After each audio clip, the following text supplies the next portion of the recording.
Hello everyone, and welcome. I'm Kiv, your favorite degenerate, and today we finally got an update from 343 about Halo Infinite. We've finally gotten some kind of a word, because everyone in the community has been pestering the living daylights out of all of the 343 team, and we finally have something that we can go off of. It's not everything that we wanted, but there is a bit of news in here to go through, so let's just start breaking it down.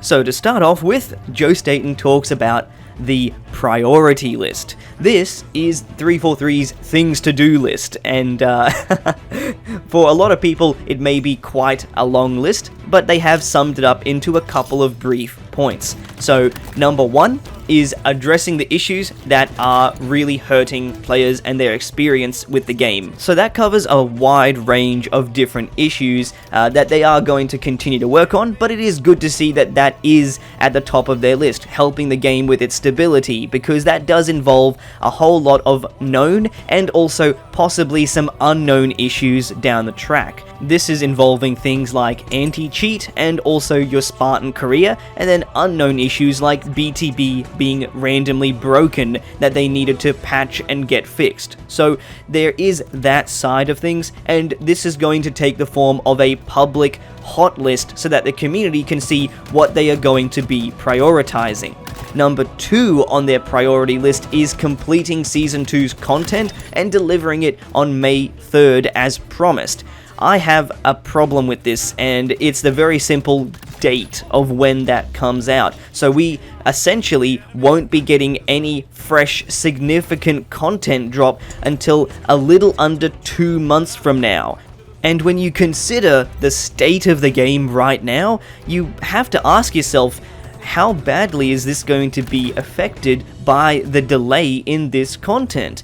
Of course, some people are hibernating and taking a break from Infinite until more stuff comes out, but is there a good number of people that may be turned off of Infinite because it has been taking so long to improve the game to where the community is happy with it? So I do think that we may end up losing a couple more players because of the delay in us getting this content, because we do have to wait a little under 2 full months from now. But when the content does come, what are we actually gonna get? Does it actually have anything decent in there?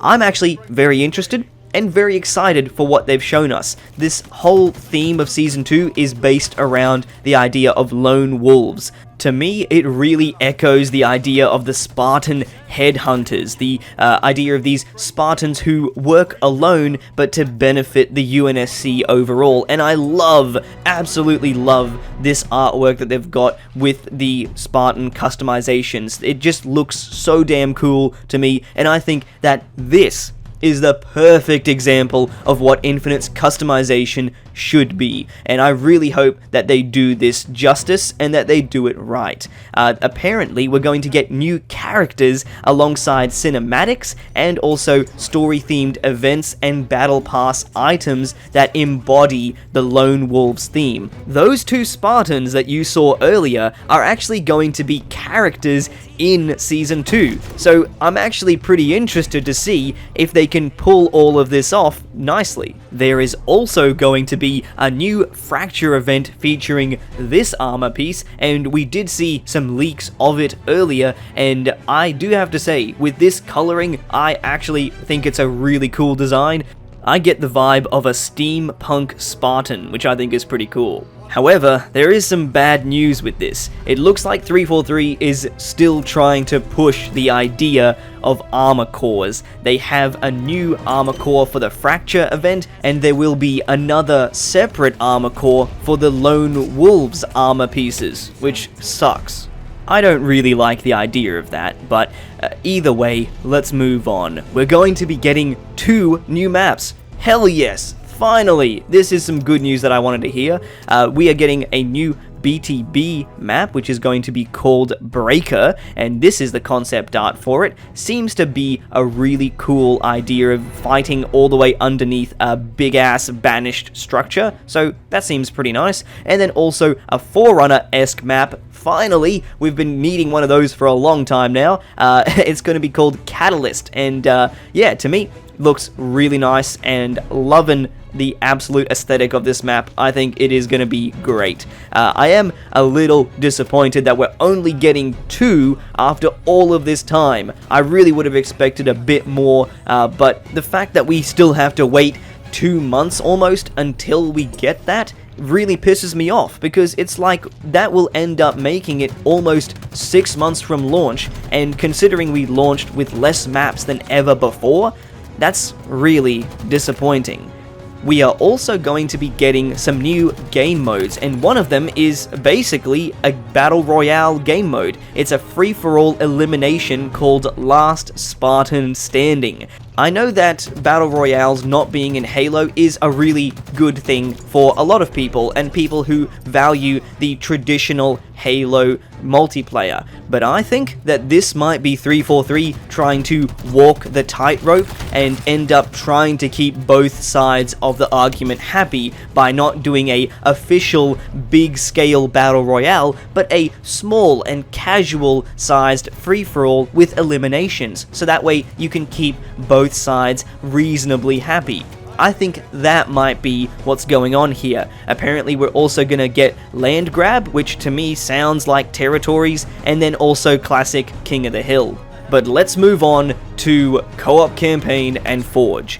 Unfortunately, the bad news here is that it looks that there has been some further delays on the co-op campaign side of things. So it looks as if we are going to be getting co-op campaign in the middle or end of Season 2, not the start. So further delays on co-op campaign does not impress me at all. I think this is an issue that's been in the background for a very long time, and the fact that we still won't have it done in 2 months' time, but it's going to need more than that, does also really concern me, because it's like, okay, I know I don't work in the gaming industry, but is this something that is just a monumental problem in how the game is designed? Like, can it actually not be done in the first place? Because apparently Forge is now ready and is in a flighting stage. They're trialing it with members of the community, which I'm really happy to hear, and we've seen some leaks of that and how amazing it could look.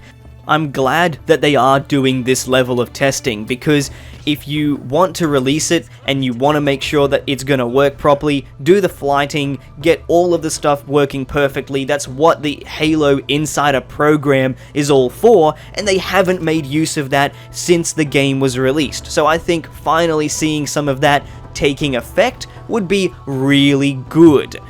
So to summarize the entire March update, the game will eventually, hopefully, be good, but you're gonna have to wait another couple months before you see any signs of that, and that does worry me a little bit. But let me know what you all think about this in the comment section down below. If you haven't already, make sure you subscribe so we can hit 1K. It's all part of the great journey. So join me. I've been Kiv, and I'll see you all on the next one.